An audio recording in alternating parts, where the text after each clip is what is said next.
We are here September the 10th. I have no clue what month it is. But 3 birthdays here on September 10th. Don Morocco was born in 1949. Matt Morgan, 1976. And Trevor Murdoch, 1980. So those are the 3 birthdays today. And from our soundboard, Bill O'Reilly was born at some point. Thing sucks. I have no clue what year or whatever. He sucks anyway. Also, in 1980, Harley Race defeated Giant Baba for the NWA World Heavyweight Championship in Otsu, Japan, ending Baba's 3rd and final NWA World Heavyweight title reign after just 5 days. Baba's 3 title reigns added together equaled only 19 days. This victory would signal the beginning of Race's 5th title reign. Also, 1988, the United States Tag Team Champions, the Midnight Express, defeated 4 Horsemen members Arn Anderson and Tully Blanchard for the NWA World Tag Team title in Philadelphia, Pennsylvania, ending Anderson and Blanchard's 2nd and final reign as champions in the NWA. This would be the last time Blanchard and Anderson would team together in NWA, as they were about to leave for the WWF. This was also the end of what is known as the golden era of the 4 Horsemen, in the opinions of many, although Ric Flair and Barry Windham would stay united after their departure. Amazingly, despite their reputation as one of the best tag teams ever, this would be the only time the team of Eaton and Lane would hold the NWA World Tag Team titles. And then, 2007, Hornswoggle was revealed as the illegitimate son of Vincent Kennedy McMahon on an episode of Monday Night Raw. In 2012, WWE Hall of Famer Jerry Lawler almost dies on international television, suffering a heart attack live on Monday Night Raw after wrestling in a tag team match and returning to the commentary position. His life was saved because of WWE Dr. Michael Sampson, sitting right next to him, began administering CPR. Also extremely fortunate that the arena in Montreal is in close proximity to one of the best cardiac care facilities in Canada. Amazingly, Lawler makes a full recovery, and while he has not wrestled in the WWE since, he has taken some independent wrestling dates. And then finally, 2016, CM Punk made his UFC debut and was tapped out by Mickey Gall in 2 minutes and 14 seconds of the first round. Those are your items. September the 10th, 2020. Today is full. Today was a full day, and there was many other things. There was some like other long-winded ones, and I was like, you know what? I should probably just cut them off at what we got. But September 10th, a very busy day in professional wrestling history. You made sure to throw the CM Punk part in. Well, I didn't really want to end on Jerry Lawler almost died. Yep, sure. Like I figured, you know what? That was a short. He almost died. Instead of covering the near death of Jerry Lawler, you just talked about the actual death of CM Punk's MMA career. Yes. Exactly. You ended on an uplifting note that Jerry Lawler survived. Instead, you focused on CM Punk. That's literally correct. That's correct. Well, his UFC career literally died. He did not literally die. His UFC career did, though. Part of CM Punk died that day. Okay, we can agree on that. If you're following along on the live video, give it a like, give it a share. We'd appreciate that. Speaking of things that died a painful death, AEW All Out was this past weekend. Now, raise your hand if you watched the show. I know some of us did, maybe. Mark and I did. Okay.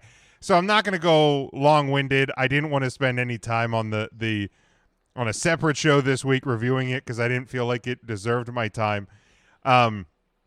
However, let's talk about Matt Hardy, because I'm assuming at least everybody has seen the bump, the aftermath, and AEW's handling of said situation. So for anybody that did miss it, the Broken Rules match, which I guess was just a last man standing. And there was a spot where Guevara and Hardy were both up on like a ladder. They were supposed to go through some tables. kind of overshot the tables.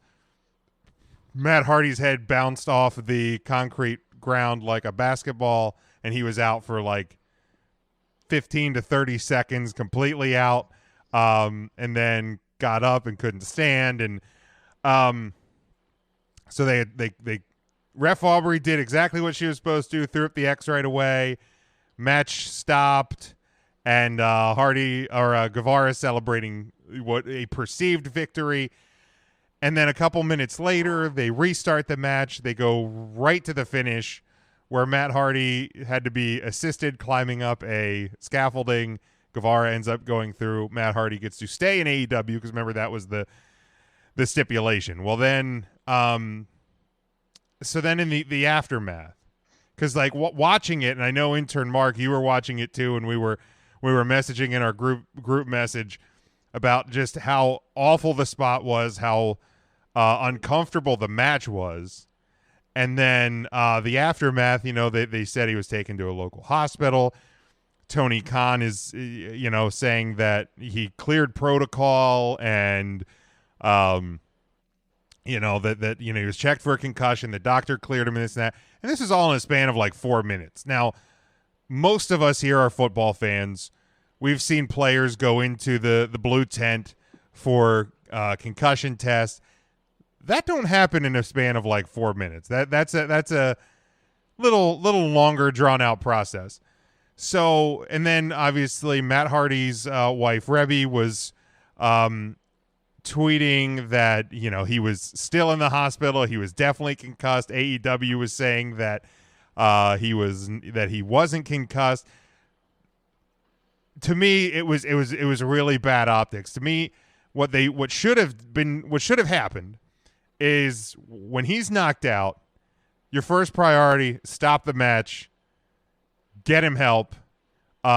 Your second priority should be the finish, because I feel like everything they did in reacting to that moment was making sure Matt Hardy won so he can stay in AEW. And then they had to like damage control after the fact, and they didn't even do that well. I don't know who wants to go next, give any thoughts on the way that this was handled, but I thought it was handled real bad. Ryan.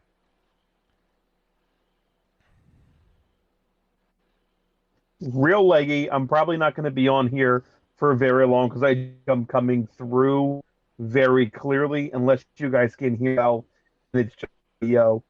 Tony Khan did the right thing.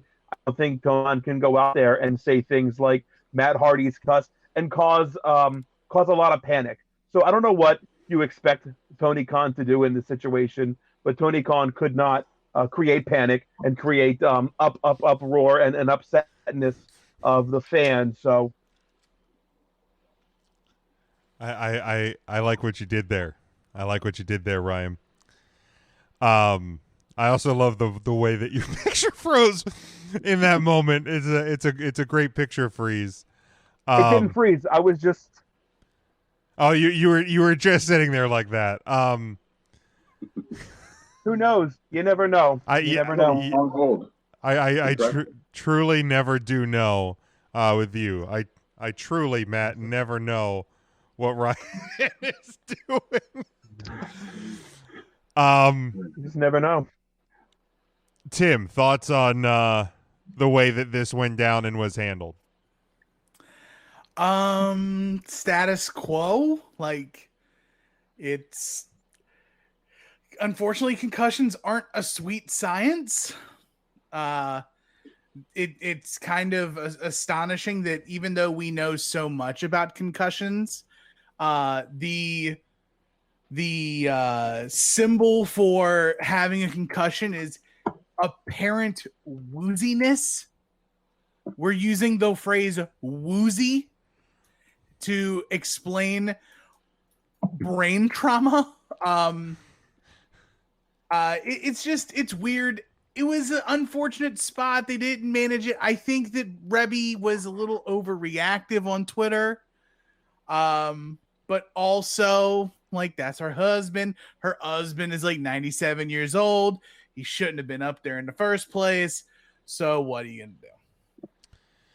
Yeah, and yeah, she may have been what some would call over dramatic. I don't, I've never had a spouse get knocked out cold on live TV on a worked sport, so I don't know, I don't know how I would react in that moment, or in the aftermath. But yeah, it was it was an unfortunate, and accidents happen. I mean, I think it was last week or 2 weeks ago, when we were talking about Payback, and I said I was rewatching some old ones, and there was the one where it was the Enzo and Cass versus the Vaudevillains, and Enzo's head got just bounced off of the bottom rope in the mat, and like match stops, take him out, you know. And I get there wasn't a stipulation tied onto that one, but it's like you're in control of the show. Like, obviously everybody watching it can be aware that something bad happened. So, you can easily just come out and say, whether it's Tony, whether it's one of the EVPs, I don't care. You can come out and say, hey, obviously something happened. The match was a no contest. So therefore, Matt did not lose. Sammy didn't win. Once Matt is cleared to compete, we're going to redo this thing and go from there, just as we did before, whether it's on the anniversary show or the next pay-per-view or what have you. Like, you're literally in control of what you want to do with your show. Matt, any thoughts on the way this all went down?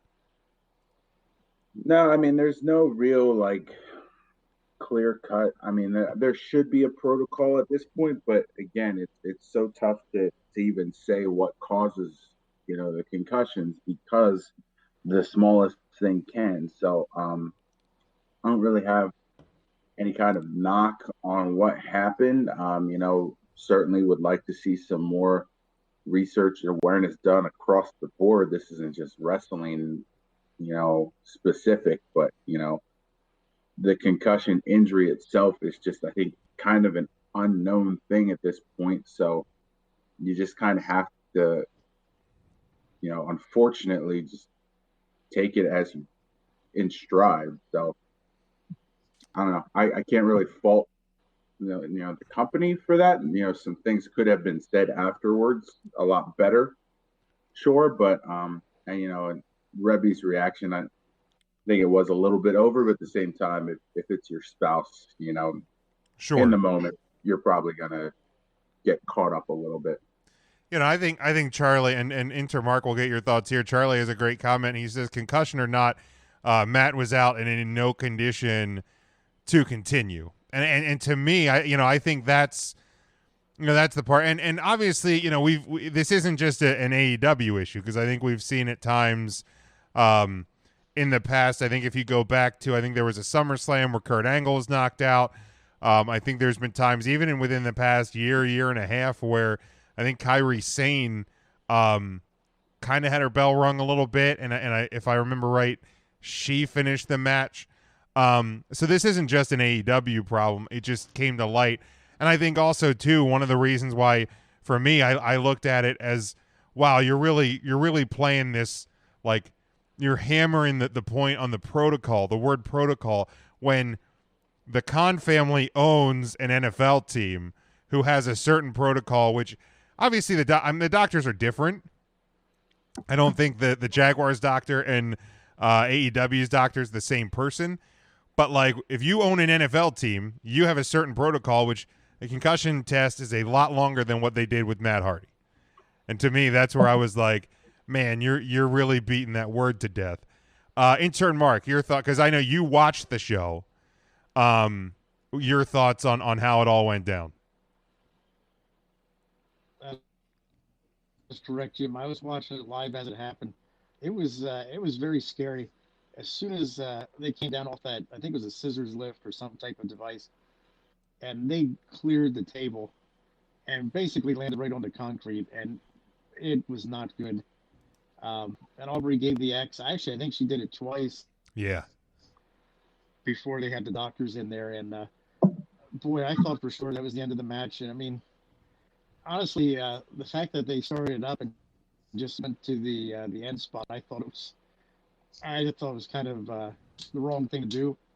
But it looked like Matt couldn't even climb up that scaffold to jump off there. It was really bad and scary. But I'm no doctor.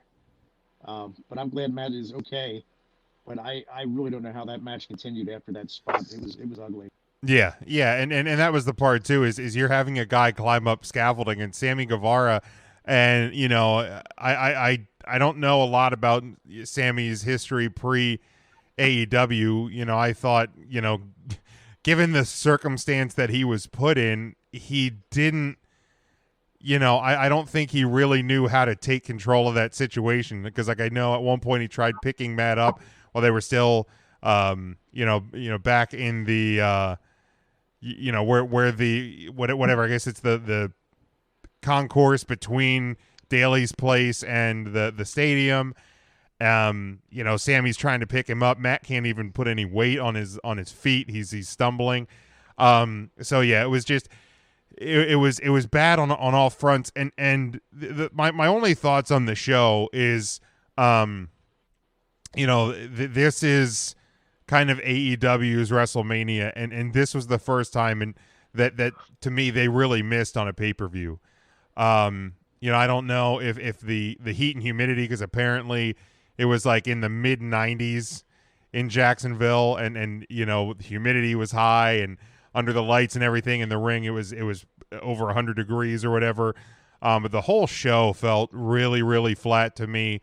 The tooth and nail match was really bad. I thought Sheeta and Thunder Rosa was the best match of the night. Those two women went out and kicked ass. But overall, and it happens. I mean, we've seen WWE swing and a miss on pay-per-views before. This is the first time AEW really had one, and I don't know if it was the stink of the whole show. But even the main event matches, the tag team championship match and even the world title match, just felt really bad, and the show felt long. I think I've gotten used to, 2.5 2 hour 45-minute pay-per-views this summer, and it just it felt long, it felt bad, it felt boring. Mark, I think when I graded the show match by match, I think it came out to a C in terms of matches, but it felt even worse than that. Mark, do you have a letter grade for AEW All Out? Yeah, I would give it a solid C as well. I think I'm partially to blame mentally. I went in there expecting a really excellent show, and not that it was a bad show, but I had such high expectations. And I was a bit disappointed. It was just kind of missing something, and honestly, by the main event time, I just wanted it to be over because I was tired. I had to drive home.